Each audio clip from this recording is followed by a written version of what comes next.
Hey everyone, and welcome to another video. I'm Simply G, and today I'm giving my first impressions of Toilet-bound Hanako-kun by Aida Iro. This is an ongoing series, started in 2015, and 14 volumes currently in Japan. Yen Press has licensed it for print and has 5 volumes as of recording this. But 13 volumes available digitally. This is one that does get a preemptive digital release before the print. And this is a supernatural kind of school mystery, romance comedy series about a high school girl called Nene who has heard the rumors around her school about the 7 mysteries of the particular school she goes to, and one of them is the mystery of Hanako-san, which is a pretty common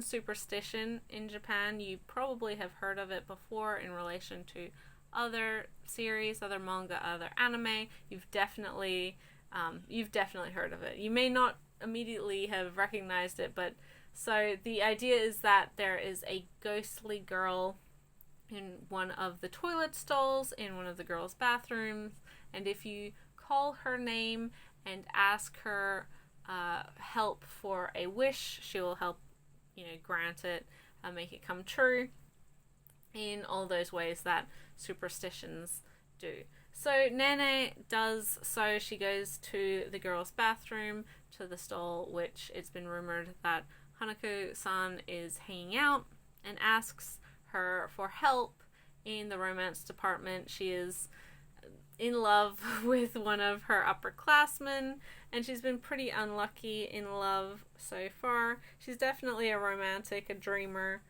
and tends to kind of fall into love at first sight with whichever handsome boy crosses her path.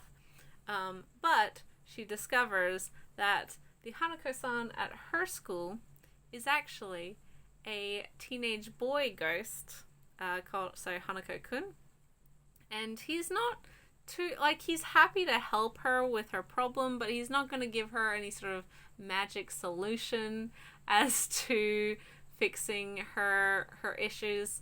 But through a series of events, she discovers that Hanako actually had matchmaking items and tries to use them despite him encouraging her not to. Things go bad, and he saves her from turning into a goldfish, basically. But in exchange, she has to become his assistant and help him with all of the various things that he has to do around the school, helping other people, and also trying to figure out what's going on with the supernatural or the mysterious other world that exists within this school. And yeah, it's really, really wonderful. This series did recently get an anime adaptation. I do recommend it. It's very good. It's very funny. It matches the tone very, very well. And both Nene and Hanako and some of the other characters who are introduced later, very likable. They all also feel like, dumb teenagers. They don't feel like children necessarily, although the art style does kind of lend itself more to this round-faced, doe-eyed, cutesy look. They feel like, 15, 16-year-olds making dumb decisions versus adults, or teenagers doing things that really only logistically adults would do, or acting like they're 10 years old and haven't heard of things. I don't know. It's refreshing. I find Hanako a pretty fun, refreshing take on this superstition, on this pretty common folklore. And the mystery element, the larger mystery element where the other 7 mysteries of the school, something seems to be influencing them. Things are going bad, and he's, as the one in charge, he has to kind of figure out what's going on and how to fix it.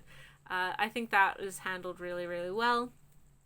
I have only read 3 of the 5 volumes currently, but I really like it. We know that I like supernatural and yokai sort of settings.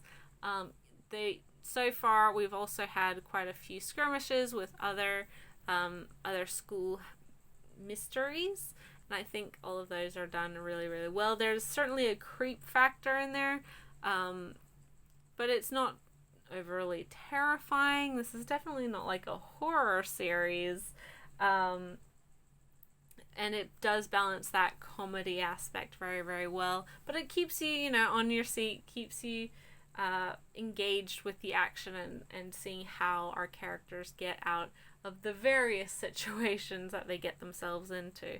If you haven't tried this one, I do recommend it. If this sounds like your thing, it's fun, it's funny.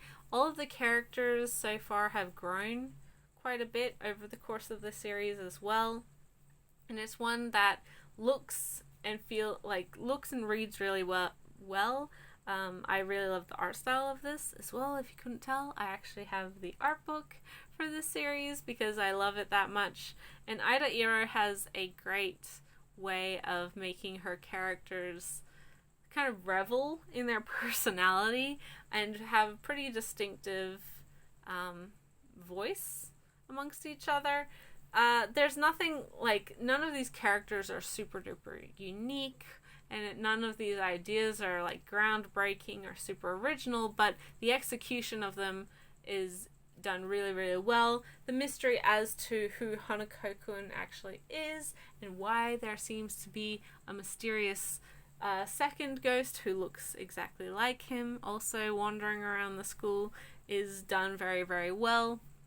And the larger conflicts, the way that things sort of expand from the beginning, the way that the stakes build over the course of the series thus far has been really, really good. If you like this sort of fun series with a serious tone at some points and with a pretty fun and interesting mystery, a lot of likable teenage characters, then I would definitely recommend Toilet-bound Hanako-kun. I would also recommend the anime. It's very good and adapts 4 or 5 volumes of the manga, so it's kind of where we are at in the English release. So yeah, you get quite a good chunk of the story that way. But yeah, it's one that when it was first licensed by Yen Press, I hadn't heard of it, and I think unfortunately the title, especially Toilet Bound, may give the wrong impression to people who know nothing about it. This has nothing to do with toilets aside from literally that's where, in superstition, Hanako-san has always been in, the girls' bathrooms, and so toilet bound, bound to a specific toilet stall in the school, and that you have to follow specific instructions, and that's where that comes from in the name.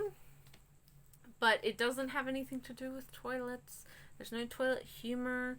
There's nothing gross to do with bodily wastes. It's not none of that. It's not weird or fetishy. It's actually quite fun and enjoyable and a pretty good time. But I could understand why the title might initially get people to cock an eyebrow, be like, what? That sounds weird. That sounds not like something I'd like. But regardless, it is one that I was curious in. Being a G fantasy series, it definitely fits into the tone of what you tend to expect from G fantasy. And I would hope, and I do think, that the anime has successfully allowed more people to discover this series, especially those who may have been a little judgmental from the title alone. And regardless, I hope that it is doing well for Yen Press. Yeah, it's one that I have been enjoying over the last couple months, ever since the print release has been released. And I hope that more people do try it, especially if it sounds like your thing. But those are my thoughts for... thoughts and first impressions on the series Toilet-bound Hanako-kun. Let me know what you think, whether you agree or totally disagree. I love reading your comments and do try to read them and respond as much as I can. If you are not subscribed already, please consider doing so. Especially if you like my videos and want to keep up to date with them. It's pretty quick and easy, and I don't post that often, so it shouldn't be that much of an inconvenience.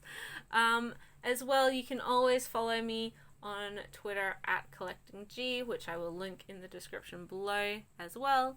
I'm there all the time, and if you are wanting to follow me, I talk about a lot of anime and manga, namely manga, licensing, and things of that nature. And if you're wanting to interact directly with me, that's probably the best bet. I'm on there a lot. So, yes. Thank you guys so much for watching, as always. I am Simply G, and I will catch you in the next video. Bye till then.